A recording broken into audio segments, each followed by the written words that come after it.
Aquí tenemos a Marrón que está acampando. Hola Marrón, ¿cómo estás? Bien. Cuéntanos, ¿qué vas a hacer hoy esta noche? ¿Vas a acampar? Sí. ¿Con Valentina? Sí. Hola Valentina, ¿cómo estás?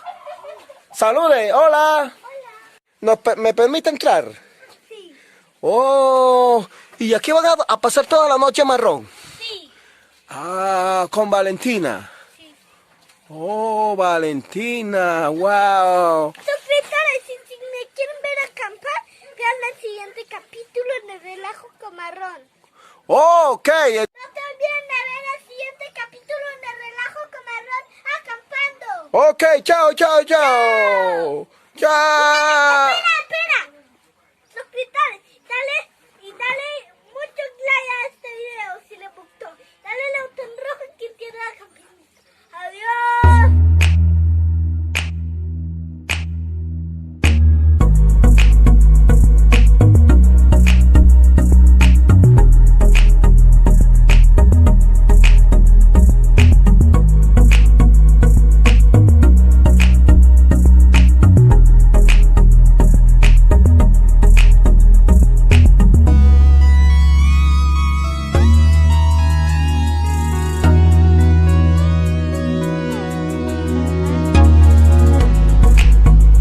Marrón, salude.